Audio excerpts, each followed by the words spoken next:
అవులా జరంతా లాలి జరంతా జరంతా మన వీడియోలో కూడా జరంతా చూడుర్రోల్లా అందరు ఎట్లున్నారు మంచినారా అందరు ఎట్లున్నారు అనేది కామెంట్ సెక్షన్ లో కామెంట్ చేయండి. Welcome to my YouTube channel టుంచే stories and vlogs and welcome to another my new video. నేనైతే లేట్ చేయకుండా ఎటు బ్లాగ్ ముచ్చట్లోకి అయితే వెళ్ళిపోతా. ఇంకా మీరు కూడా లేట్ చేయకుండా మన వీడియోకి ఒక చిన్న లైక్ ఇచ్చి కొత్త వాళ్ళు ఎవరైనా మన ఛానల్ చూస్తున్నట్టయితే సబ్స్క్రైబ్ చేసుకుని ఆ పక్కనే ఉన్న బెల్ ఐకాన్ అయితే కొట్టేసేయండి. నిన్న మేమైతే ఊరికొచ్చిన ముచ్చట మీకు అందరికి ఎరకైందే కదుల్లా. ఇదైతే ఊర్లో డే టు బ్లాగ్ అన్నమాట. ఇంకా నేను బ్లాగ్ అయితే చాలా మంది చూసిరు కదా, అట్నే ఈ రోజు బ్లాగ్ కూడా చూసి కొంచెం సపోర్ట్ చేయండి. యాక్చువల్లీ ఇది పొద్దున్నే బట్ మబ్బు వేసింది బయట, అందుకే ఇట్లా చీకటి చీకటి ఉన్నది. బయట చూస్తే మాత్రం వర్షం ఇట్లా పడేటట్టే ఉన్నది. అందులో అయితే మేము ఇంకా హన్మకొండకి వెళ్దాం అనేసి అనుకుంటున్నాం. వర్షం ఇట్లా పడితే మరి ఎట్లనో ఏమో అదే అర్థం అయితే లేదు. మేము ఇట్లా లేసరికైతే మా పిన్ని అయితే ఇడ్లీ ఉంది, ఇంకా పల్లి చట్నీ అయితే టిఫిన్ అయితే వేసేసింది ఆల్రెడీ. ఇప్పుడు ఇక్కడ టిఫిన్ చేసేసి అయితే మేమైతే ఇంకా అమ్మమ్మ వాళ్ళ ఊరికి వెళ్ళాలి. అంటే మా ఊరికి, మాది అమ్మమ్మ వాళ్ళది ఒకటే దగ్గర. బట్ మా మమ్మీ వాళ్ళు ఇప్పుడు ఆ ఊర్లో ఉండట్లేరు, హైదరాబాద్ లో ఉంటారు కాబట్టి ఇప్పుడు అమ్మమ్మ వాళ్ళు ఉన్నారు కాబట్టి ఇంకా అమ్మమ్మ వాళ్ళ దగ్గరికే వెళ్తాం. మా ఊర్లో మా మమ్మీ వాళ్ళు ఉన్నా కూడా నేను మా మమ్మీ వాళ్ళ దగ్గరికి వెళ్ళాను, మా అమ్మమ్మ వాళ్ళ దగ్గరికి వెళ్తే. ఎందుకంటే చిన్నప్పటి నుంచి నేను మా అమ్మమ్మ వాళ్ళ దగ్గరనే పెరిగిన కాబట్టి నాకు వాళ్ళే నాకు ఎక్కువ అలవాటు. మా బావది రేషన్ కార్డు లో క్యాన్సిల్ చేయించుకోవడం కంప్లీట్ అయిపోయింది. ఇప్పుడు మా ఊరు మండలికి వెళ్ళేసి నాది క్యాన్సిల్ చేయించుకోవాలి. అందుకే ఇప్పుడు మా ఊరికైతే వెళ్తున్నా. మా బావ అయితే వాళ్ళ ఇంటికి వెళ్ళిండు, నేనైతే పిన్ని వాళ్ళ ఇంటి దగ్గరే ఉన్నా. నేను ఆల్రెడీ అక్కడికి వెళ్ళేసి వచ్చినా అనమాట. అక్కడికి వెళ్ళినప్పుడు అయితే వీడియోని అయితే షూట్ చేయలేదు, మళ్ళీ వెళ్తా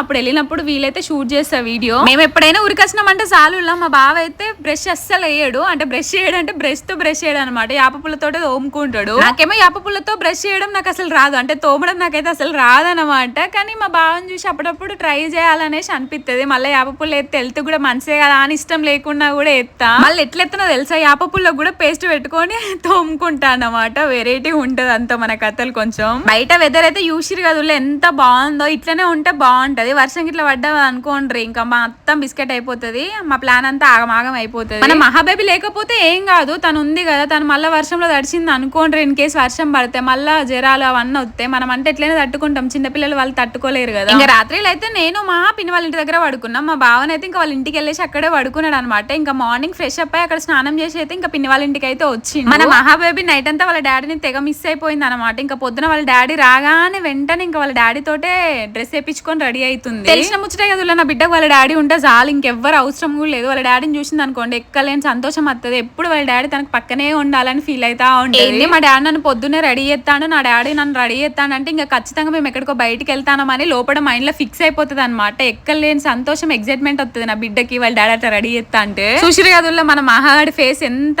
వెలిగిపోతుంది. అయితే మా పిన్ని మార్నింగ్ టిఫిన్ ఇడ్లీ చేసింది కదుల్లా. మా పిన్ని సాల్ట్ వేసే బదులు చక్కెర వేసిందేమో లేకపోతే పల్లెల ఫాల్టో తెలియదు కానీ తీయ ఉండే చట్నీ. అందరు తిన్నారు కానీ మా చెల్లెకి నాకే ఎందుకో తినాలనిపించలేదు, మేమైతే తినలేదు ఇద్దరం. అరే ఎప్పుడు పిన్ని మంచిగా చేస్తుంది అనే చెప్పాలా, గిట్లాంటివి కూడా చెప్పాలి కదా. మా పిన్ని వీడియో చూస్తే ఎంత తిట్టుకుంటుందో ఏమో, ఈ సోదికి ఇది కూడా చెప్పింది అనుకుంటుంది మా పిన్ని. ఎగ్జాక్ట్లీ ఆబ్వియస్లీ మనం అంతా నిజాలు చెప్తాం కాబట్టి చెప్పినాం అనమాట అంతే. మమ్మల్ని అయితే మా అమ్మమ్మ వాళ్ళ ఇంటి దగ్గర దించేసి మా బావనైతే ఇంకా మా మండలికి వెళ్ళిండు అనమాట వర్క్ చూసుకోవడానికి. వద్దులే ఇంకా టైం కూడా ఎక్కువ లేదు కదా, ఉన్న కాసేపుకి నువ్వు అటు ఇటు ఏం తిరుగుతావు, ఇంకా మీ అమ్మమ్మ వాళ్ళతో కాసేపు స్పెండ్ చేయని అయితే చెప్పిండు. ఇక నేను మా చెల్లి అయితే అక్కడ ఇడ్లీలు తినలేదు కదా, ఇక మా వంతు ఇడ్లీలు మిగిలితేనైతే ఇంకా మా తాతమ్మకి అయితే పట్టుకొచ్చేసినాము. వీళ్ళు చట్నీ లేకుండా కానీ ఇంకా పాపం వాళ్ళకి టిఫిన్స్ ఎక్కువ ఏం దొరికాయి కాబట్టి ఎట్లున్నా కానీ అడ్జస్ట్ అయ్యి తింటారు. మేము వచ్చేసరికి మా తాతమ్మ పనే అయిపోలేదు, ఇంక కుడుతుంది. ఇడ్లీలు తీసుకొచ్చిన బ్రష్ చేసుకోవా అని ఒర్రంగా ఇప్పుడు బ్రష్ చేసుకొని తింటాంది ఇడ్లీలు. ఇంకా మా తాతమ్మనైతే ఇంట్లో చాలా వరకు పనులన్నీ మా తాతమ్మే చేస్తుంది. మా అమ్మమ్మ చేసినా కూడా మా తాతమ్మకి అసలు ఇష్టం ఉండదు. మా అమ్మ ఊడ్చినా కూడా మా తాతమ్మ మళ్ళా ఊడ్చుకుంటది. మా తాతమ్మ అంటే మా మమ్మీకి నానమ్మ అన్నమాట, మా అమ్మమ్మకి అత్త. యాక్చువల్లీ వాళ్ళ అత్త కోడళ్ళు, బట్ నేనైతే కొన్ని రోజుల వరకు వాళ్ళ తల్లి కూతురులే అనుకున్నా. ఇద్దరు ఒకే ఇంట్లో ఉంటారు. మా తాతమ్మ అన్ని చూసుకుంటది, ఇంట్లో పెత్తనం అంతా మా తాతమ్మదే, మా అమ్మమ్మది ఏం నడవదు. మా అమ్మమ్మని మా తాతమ్మ ఆట ఆడిస్తుంది. మా తాతమ్మ ఏది చెప్తే మా ఇంట్లో అదే వినాలన్నమాట అందరూ. మా అమ్మమ్మ అని ఒక్కటి కాదు, దాని నోరికి మేము అందరం కూడా భయపడతాం. అత్త పెత్తనం చెప్తే ఎట్లుంటది అన్నది మా తాతమ్మని చూసి నేర్చుకోవాలి. ఒక్కొక్క అత్తలు అట్లుంటది అనమాట మా తాతమ్మ పెత్తనం. మా ఇంట్లో మా ఫ్యామిలీ మెంబర్స్ అందరూ మా తాతమ్మ అట్లా చేసినా కూడా మేము ఎందుకు సైలెంట్ గా ఉంటామంటే, ఈ రోజు మేము అందరం ఇట్లా ఉన్నామంటే దానికి రీజన్ మా తాతమ్మే. స్టిల్ ఇప్పటికీ ఈ ఏజ్ లో కూడా కష్టపడుతూనే ఉంటది, మాకు సపోర్టివ్ గా ఉంటేనే ఉంటది. ఇంకా మొన్న మా అమ్మమ్మని అయితే పెళ్లికి వచ్చింది కదా, ఒకటి పెళ్ళై ఉండే చూసినామా, నా చిన్నప్పుడు ఫ్రెండ్ది క్రిస్టియన్ మ్యారేజ్ అయిందని చెప్పినా కదా, ఆ పెళ్లికి వచ్చినప్పుడే నేను కారం ఇట్లా తీసుకోవే అనేసి ఇంకా పైసలు అయితే ఇచ్చిండే మా అమ్మమ్మకి. కారం పసుపు 2 తీసుకొని అయితే పట్టించింది. అయితే పెన్సర్ సమ్మర్ లో ఎట్లా అంటే మా మమ్మీ వాళ్ళు సమ్మర్ హాలిడేస్ కి వచ్చినప్పుడే మా మమ్మీ వాళ్ళకి తీసుకున్నప్పుడే మా మమ్మీ నాకు కూడా తీసుకొని పట్టించింది. బట్ ఈసారి మా మమ్మీ వాళ్ళు రాలేదు. వస్తారేమో, వచ్చినప్పుడు మళ్ళీ వాళ్ళే తీసుకుంటారు కదా అనేసి అనుకున్నా. బట్ వాళ్ళు ఈసారి రాలేదు. అందుకే ఎండాకాలంలో పట్టించుకోకుండా ఇప్పుడు వర్షాకాలంలో తీసుకోవాల్సి వచ్చింది. మా పక్కన ఆంటీ ఉంటారన్నమాట, బేబీ ఆంటీ అనేసి. ఇంకా ఆంటీ వాళ్ళ దగ్గర మేము తీసుకుంటాము ఎప్పుడైనా సరే. వాళ్ళకి చేన్లు ఉంటాయి, ఆ చేన్లలో మంచిగా మాకు మంచిగా ఇస్తారు అనమాట ఆంటీ. ఇంకా మాకు తెలిసిన ఆంటీ కాబట్టి మంచిగా ఇస్తారు, ఇంకా ఫ్రెష్గా ఉంటుంది కాబట్టి ఆంటీ దగ్గర మేము తీసుకుంటాం. కారం అయితే ఇప్పుడు నాకు తెలిసిన కాంచి నేను వాడే కారం అంతా ఆంటీ వాళ్ళదే. ఎంత బాగుంటది అంటే అసలు మస్తు ఫ్రెష్గా ఉంటుంది. 1 year వరకు అట్నే రెడ్డిష్ కలర్ లోనే ఉంటది. ఇంకా మా బావ చంద్రపేటకి అట్లా వేయండో లేదో వెంటనే ఇంకా మళ్ళీ మా అమ్మమ్మ వాళ్ళ ఇంటికి అయితే వచ్చేసిండు. ఒక 15 minutes లో వేసి వచ్చిండు. చాలా తొందరలో అక్కడ నా పని అయితే కంప్లీట్ అయిపోయిందంట. ఇంకా పని చూసుకొని ఇంకా అక్కడ అమ్మమ్మ వాళ్ళ ఇంటి దగ్గర కూడా ఎక్కువసేపు ఉండలేదు. అమ్మమ్మ వంట చేస్తా అనేసి అన్నది, కానీ పిన్ని ఆల్రెడీ ఇక్కడ చికెన్ కర్రీ తీసుకొచ్చి వండినా అంది. ఇంకా మళ్ళీ అమ్మమ్మని ఎందుకు ఇబ్బంది పెట్టడం అన్నట్టుగా ఇంకా మళ్ళీ పిన్ని వాళ్ళ ఇంటి దగ్గరికి వచ్చి అయితే మా బావ కొంచెం నేను కొంచెం అయితే ఇంకా ఆఫ్టర్నూన్ లంచ్ అయితే చేసి మళ్ళీ మా బావ వాళ్ళ ఇంటికి వెళ్ళి మా అమ్మమ్మని ఇంకా మా పెద్దమ్మ వాళ్ళందరినీ కలిసి ఇంకా మా పెద్దమ్మ వాళ్ళ మన్మోడు అనమాట ఆయనని హాస్టల్లో దింపేసినాము. దింపడానికి తీసుకొచ్చినాము. ఇంటికి వెళ్ళేసి తీసుకొని మళ్ళీ మేము సంఘం వెళ్ళి సంఘంలో మా బావకి సంబంధించిన వర్క్ అంతా చూసుకొని మళ్ళీ మా నవీన్ని అంటే మా పెద్దమ్మ వాళ్ళ మన్మోడు అనమాట, మా నవీన్ని తీసుకెళ్ళి హాస్టల్లో డ్రాప్ చేసేసి మళ్ళీ అక్కడ నుంచి మళ్ళీ వరంగల్ మార్కెట్కి వచ్చి మాకు కావాల్సిన కూరగాయలు ఫ్రూట్స్ అన్నీ తీసుకొని ఇంటికి వచ్చినాం. లక్కీగా ఈ రోజు అయితే ఎండ లేదు, బయట చూసిల్లా వెదర్ ఎంత బాగుందో అట్లుంది కాబట్టి ఎన్ని తిరిగినా కూడా మాకు అసలు ఏం అనిపించలేదు. యాక్చువల్లీ మా బావ వాళ్ళ ఇంటికి వెళ్ళినప్పుడే నేను ఎందుకు వీడియోస్ ఇట్లా ఏం క్యాప్చర్ చేయలేదు అనేసి అంటే నాకు అసలు అక్కడ వీలు లేకుంటుండే. అండ్ నా ఫోన్ వచ్చేసి మా పిన్ని వాళ్ళ ఇంటి దగ్గర ఛార్జింగ్ పెట్టి అక్కడే ఉంచేసి ఇంకా మా ఇంటికి అయితే వచ్చిన. ఇంకా మా ఇంటికి వచ్చినాక నేను ఏదో ఒక పని చేసుకుంటూ ఉండడం వల్లనైతే వీడియోస్ అయితే సరిగ్గా ఏం షూట్ చేయలేదు. అక్కడ కనుల్లో ఒకటి చెప్పాలి అంటే నాకు ఇప్పుడిప్పుడే కొందరి ట్రూ కలర్స్ అనేవి బయట పడుతున్నాయి. ఒకటి ఏంటిదంటే మనము మంచిగా ఉండాలి అని ఎంత చేసుకుంటా పోయినా కూడా దాంట్లో నెగిటివిటీ ఎత్తుకుతారు. చేసిన వాళ్ళని ఎప్పుడు ఏదో ఒకటి అంటూనే ఉంటారు. ఇన్ కేస్ చేసి ఏదన్నా ఒక రోజుకి ఇంత చేయకపోతే చేసిన వాళ్ళనే అంటారు తప్ప చేయని వాళ్ళని ఏమనరు. చేయని వాళ్ళని ఏంటిదంటే ఫస్టే ఇది గంతడదేరా చెయ్యదురా అని వదిలేస్తారు. నిజం చెప్పాలి అంటే మంచిగా ఉండాలి అనుకోవడం అస్సలు దానంత మూర్ఖత్వమే లేదని నాకు అనిపిస్తుంది. అందరితో మంచిగా ఉండాలి అనుకుంటా చూసినావా, అదే నాకు పెద్ద మైనస్ అవుతుంది. సైలెంట్గా ఉండి మంచిగా ఉందాము, ఎట్లాంటి ఇష్యూస్ లేకుండా మన పని మనం చేసుకుంటా పోదాంలే అనుకున్నాను అనుకోండి, నన్ను నాలాగా ఉండనియట్లేరు, మంచిగా ఉండనియట్లేరు. ఓర్వక ఏదో ఒకటి క్రియేట్ చేస్తూనే ఉంటారు. ఎంత మంచిగా ఉందామన్నా గానీ ఏదో ఒకటి అంటే ఎన్ని రోజులను పడుకుంటుంటారు చెప్పుర్రుల్లా. ఏంటక్క ఎవరి గురించి మాట్లాడతానో ఇంతలా అనేసి మీరు అనుకోవచ్చు. ఒకరు ఇద్దరని కాదుల్లా చాలా మందే ఉన్నారు నా చుట్టూ ఇట్లా చేసేవాళ్ళు. మా ఊర్లో గానీ మా హస్బెండ్ వాళ్ళ ఊర్లో గానీ ఎందుకో తెలియదు మా మీద ఉండే లేని అన్ని ఉట్టిస్తారు. అది ఎందుకో మాకు తెలియదు. మళ్ళీ మేమంటే ఎందుకు అంత కుల్లో మనుషులకు నాకు అర్థం కాదు. వాళ్ళందరూ వాళ్ళ ఇంటికి ఎన్ని రోజులైనా పోవచ్చు, ఎంతసేపు అయినా పోవచ్చు, ఎంతైనా ఉండొచ్చు. నేను మాత్రం ఒక 10 నిమిషాలు మా పిన్ని వాళ్ళ ఇంటికి పోతే మాత్రం ఇక అక్కడే ఉన్నట్టు మొత్తం డిసైడ్ చేస్తారు. పోనీలే అని వదిలేస్తున్న కొద్ది బాగా రెచ్చిపోతారు ఒక్కొక్కరు. చూడురి అక్కడ ఉండే లేనట్టు అన్ని పుట్టించి చెప్పిర్రు అనుకోండి, ఏదో ఒక రోజు బయట పడతారు. ఏదో ఒక రోజు ఆ పాపం పోదు, మీకు ఊరికనే తగులుతుంది ఖచ్చితంగా. అనే మాటలు అన్ని అంటారు, చేసేటి అన్ని చేస్తారు. ఎదుటి వాళ్ళ మీద ఈజీగా నెట్టెత్తే అయిపోతారు. మీరు ఎన్ని ఉన్నాయి లేని అన్ని కల్పించుకొని చెప్పినంత మాత్రం అవి నిజం అయిపోవు. మీరు చెప్పిన అన్ని మీకు తెలుసు అవి అబద్ధాలు. ఏదో ఒకటి క్రియేట్ చేయాలి, క్రియేట్ చేయడానికి ఏదో ఒక రీజన్ దొరకాలి. ఆ రీజన్ కోసం ఇదంతా చేసిల్లని కూడా నాకు తెలుసు. ఎవరెన్ని మాటలు అన్నారో ఎవరెన్ని పుట్టించిలో అవన్నీ నా మైండ్ లో ఉన్నాయి. అంత ఈజీగా అవన్నీ మర్చిపోను. ఏదో ఒక రోజు దానికి కంపల్సరీ మీకు రిటర్న్స్ అనేది ఖచ్చితంగా ఉంటది. ఒక్కటే పడే వాళ్ళు ఉంటే అనేవాళ్ళు ఎన్నైనా అంటారు. అసలు నిజంగా చెప్తానా, సైలెంట్ గా మాత్రం అస్సలు ఉండద్దు. ఎందుకు ఉండాలి, మన తప్పు లేనప్పుడు సైలెంట్ గా. మనం పుట్టిన దగ్గర నుంచి మన పేరెంట్స్ అంటేనే ఒక మాట వాడం, మన కన్న పేరెంట్స్ అంటేనే. మధ్యలో వచ్చిన వాళ్ళు ఎవరో ముక్కు మొహం తెలియని వాళ్ళు మనల్ని ఏదో అంటే మనం ఎందుకు కూడా అలా చెప్పాలి. మా పిన్ని నాతోటి నేను పుట్టిన దగ్గర నుంచి ఉంది. మీరు మధ్యలో వచ్చిన వాళ్ళు, మీకోసం నేను మా పిన్నిని వదిలేసుకోలేను కదా. ఈ మధ్య కాలంలోనైతే నాకు ఒకటి మంచి అర్థమైంది.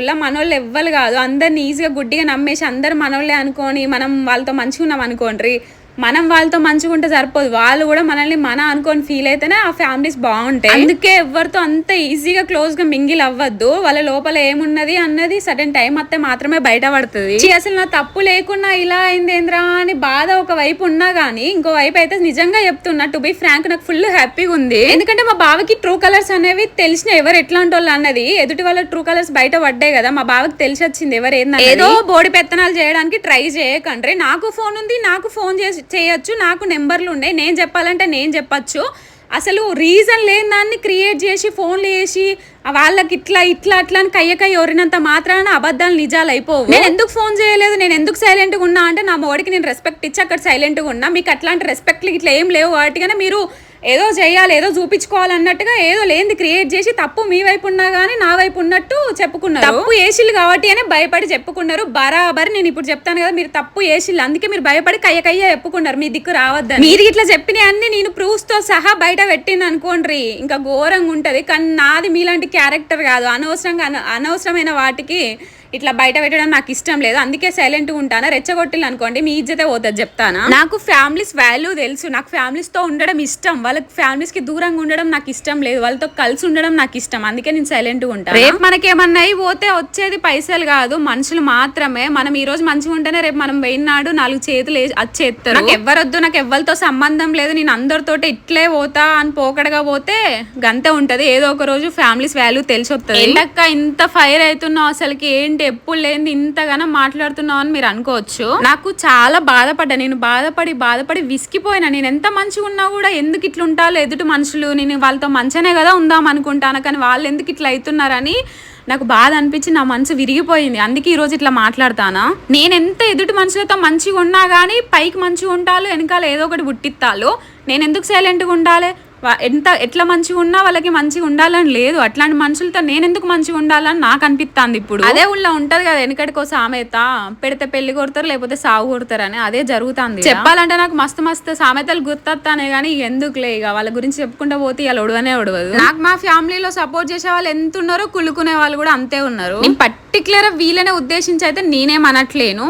నా హేటర్స్ ఎవరు ఉంటారో, నా వెనకాల ఇట్లా గోతులు దొవ్వటోళ్ళు ఎవరు ఉంటారో, నా ముందు మంచిగా ఉండి నా వెనకాల నటించిన వాళ్ళు ఎవరు ఉన్నారో, నేను మంచిగా ఉన్నా కానీ వాళ్ళు లోపల కుళ్ళు బుద్ధి పెట్టుకొని బయటికి మంచిగా ఉన్నట్టు నటించింది ఎవడైతే ఉన్నాడో వాళ్ళని మాత్రమే అంటాను నేను. బరాబర్ అంటాను. ఎందుకంటే నేను వాళ్ళ వల్ల అంతకంటే ఎక్కువ మాటలు పడి అంతకంటే ఎక్కువ సఫర్ అవుతున్నా కాబట్టి. మై డియర్ హేటర్స్, నేను ఒక్కటే చెప్తున్నా, 4 ఉంది కదా అని ఎట్లా పడితే అట్లా ఒరుకుంటావో, మొత్తం మేమే ఉన్నాం మొత్తం అది అనుకుంటా ఏదో కై ఒర్రంగానే ఉన్నది లేనట్టు లేనిది ఉన్నట్టు నటిస్తే అది కాదమ్మా. ఎవరేంటన్నది అందరి జనాలకు తెలుసు. అర్థమవుతుందా మీకే? నాకోటి అర్థం కాదుల్లా, నేను ఏదైనా పని చేయకపోయినా కానీ, నేను ఎక్కడికన్నా రాను అన్నా కానీ, నాకు ఎక్కడికైనా వెళ్ళడం ఇష్టం లేకపోయినా కానీ నన్ను పోనీలే అని అసలు వదిలేడు మా బావ. చెయ్యాలి, ఈ రోజు కాకపోతే ఎప్పుడు చేస్తావు, వచ్చేదే ఒక రోజు, అందరితో బాగుండాలి, అన్ని చోట్లకి వెళ్ళాలి అని నాకు మంచి మాటలు చెప్తాడు.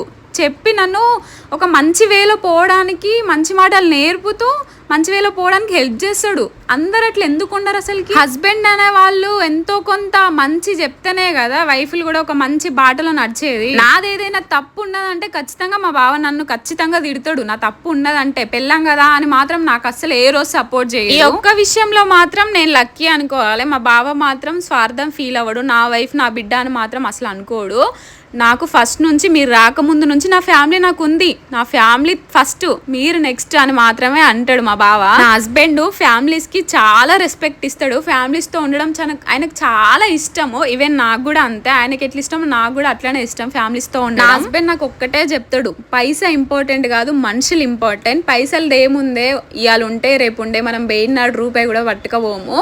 ఏమైనా పట్టుకపోతామంటే అది మనుషుల ప్రేమ మాత్రమే అని చెప్తాడు. పైసలకి ఇంపార్టెంట్ ఇవ్వకుండా మనుషులకి ఇంపార్టెంట్ ఇస్తాడు చూడు, అదే నా లక్కీ మా బావ దొరకడం నిజంగా. ఎందుకంటే నా దగ్గర పైసా లేకున్నా, జాబ్ లేకున్నా, నేను ఎక్కువ అందరిలాగా కట్నాలు తీసుకురాకపోయినా కానీ నన్నులా మనిషిలా గుర్తించి అందరికంటే ఎక్కువ లగ్జరీగా నన్ను చూసుకుంటాడు మా బావ. దేంట్లో నాకు తక్కువ చేయడు. నేను అడిగిన దానికంటే నాకు ఎక్కువే కొనిస్తాడు. రూపాయి సంపాదించుకోవాలి కష్టపడి, అది ఉండాలి మనిషికి, ప్రతి మనిషికి. కానీ పైసే మొత్తం జీవితం అయిపోయేలా, పైసలే ఉండాలి, మనుషులే వద్దన్నట్టు మాత్రం ఉండద్దు. పైస ఇంపార్టెంట్ కాదు, మనిషి ఇంపార్టెంట్ అనుకున్నాడు కాబట్టి మా బావ ఈ రోజు ఎవరెన్ని చెప్పినా కూడా, ఎవరెన్ని కథలు పడ్డా కూడా నన్ను వేసుకున్నాడు. ఈ రోజు మీరు చెప్పిన కథలు, మీరు మాట్లాడిన మాటలు, ఎవరెవరు ఏం చెప్పిళ్ళు, ఎవరెవరు ఎన్ని కథలు పడ్డారు, ఎవరెవరు ఎన్ని చేసిళ్ళు చెడగొట్టడానికి, అన్నీ నాకు తెలుసు, అన్నీ నా మైండ్లో ఉన్నాయి. ఇన్ని రోజులు ఎవరి పాపం వాళ్ళదే అన్నట్టు ఊకున్నా నేను సైలెంట్గా. నా పని నేను చేసుకుందాం, వాళ్ళు అన్నంత మాత్రం నేను అది కాదు కదా అనుకున్నా. కానీ ఇప్పుడు మాత్రం అట్లా ఊరుకునేదే లేదు చెప్తాను. ఇంకా సైలెంట్గా ఉన్నా కదా అని రెచ్చిపోయి మాటలు మాట్లాడిల్లు అనుకోండి, ఏదో పెద్ద మీరు అది అన్నట్టు మాట్లాడితే మాత్రం అస్సలు బాగోదు చెప్తాను. నేను అస్సలు ఊరుకోను.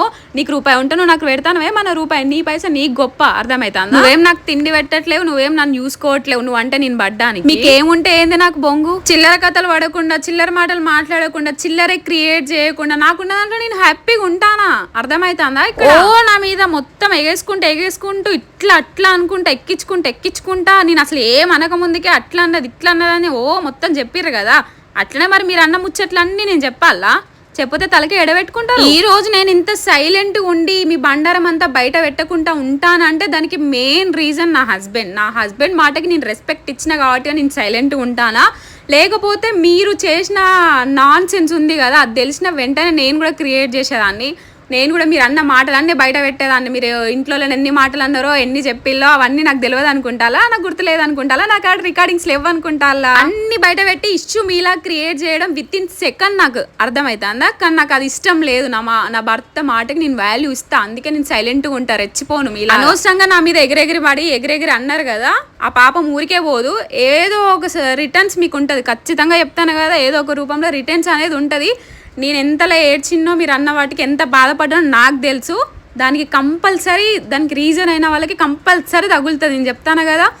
తర్వాత బాధపడతారు మీరే, అనవసరంగా అన్నంరా అని బాధపడే రోజు ఖచ్చితంగా. నిజంగా నాకు మస్తు బాధ అనిపిస్తుంది. నేను ఎవరైతే నా అనుకున్నానో వాళ్ళే ఒక్కసారిగా అసలు రీజన్ లేకుండా క్రియేట్ చేసేసరికి నేను తట్టుకోలేకపోతాను అసలుకి. అందుకే ఇంతలా మాట్లాడాల్సి వస్తుంది ఈ రోజు. నేను ఇంకా అట్లాంటి వాళ్ళ గురించి ఎంత వదిలేస్తే అంత బెటర్. అసలు అట్లాంటి వాళ్ళ గురించి డిస్కషన్ చేసుకోవడమే బెటర్. ఇంకా మేమైతే ఆఫ్టర్నూన్ లంచ్ అక్కడే ఆల్రెడీ వేసేసినాం కదా, అయినా కూడా ఆంటీ అసలు వినిపించుకోకుండా కొంచెం రైస్ అండ్ నిన్న వేసిన కొంచెం చికెన్ కర్రీ ఉంటే వేసిర్రు. ఈ రోజు వాళ్ళు తలకాయ కూర తీసుకొచ్చుకున్నారంట, అది మేము తినాం అనేసి కొంచెం చికెన్ కర్రీ ఉంటే అయితే వేసిర్రు. ఇంక ఇంటి దగ్గర నుంచి అయితే మహా కోసం పిన్ని 1 లీటర్ పాలు అయితే పంపించింది. అక్కడ కొంచెం బర్రపాలు దొరుకుతాయి కదా అన్నట్టుగా తీసుకొచ్చిన, మహాకి తాగుపిద్దాం అన్నట్టుగా. నిజంగా నా బిడ్డ గురించి నా పిన్ని ఆలోచించాలి, అది మాటలు పడాలి రోడ్డు మీద కుక్కలతోటి. దానికి ఏం అవసరం అసలుకి మా వల్ల మాటలు పడడం? అసలుకి అది నాకు ఎంత మంచి చెప్తుంది తెలుసా, మంచిగా ఉండాలి, ఇట్లుండాలి, అట్లుండాలి, ఇట్లా పనులు చేసుకోవాలి, అట్లా పనులు చేసుకోవాలి అని మంచిగా చెప్తుంది. కానీ చెడగొట్టే పనులు మాత్రం కొందరు తల్లులు చెప్పినట్టయితే నాకు అస్సలు చెప్పాలి. అయినా ఈ సొసైటీలో మంచిగా ఉన్న వాళ్ళకే మాటలు కదా, అది తెలిసిన ముచ్చటే. ఇగో దగ్గర వాళ్ళది ఊరోళ్ళది ఎట్లుంటది అంటే ఏం చేయకపోయినా కానీ ఏదో చేసినట్టు క్రియేట్ చేస్తారు. అదే దూరం ఉన్న వాళ్ళు ఎన్ని కథలు పడ్డా కానీ తెలియదు కదా. దూరం ఉన్న వాళ్ళు కథలు పడితే దూరంగా కథలు పడతారు కాబట్టి వాళ్ళ దగ్గరకు వచ్చేసరికి మంచి వాళ్ళు అయిపోయి. ఏమో వాళ్ళే అసలు నాకు ఇంకా ఏం మాట్లాడాలని లేదు. కానీ నేను మాత్రం ఇంకోసారి నా జోలికి అయితే మాత్రం ఇట్లా సైలెంట్ గా అయితే ఉండా చెప్తాను. నేను మీకే నోరు ఉన్నదని మాత్రం వేసుకుంటూ రాకండి, అర్థమవుతుందా? సో ఇంకా అంతే ఉల్లా. మీకు కనుక ఈ వీడియో నచ్చితే మాత్రం లైక్ చేయడం అస్సలు మర్చిపోకండి. కొంచెం అప్సెట్లో ఉన్నా అంతే వీడియో. Bye bye.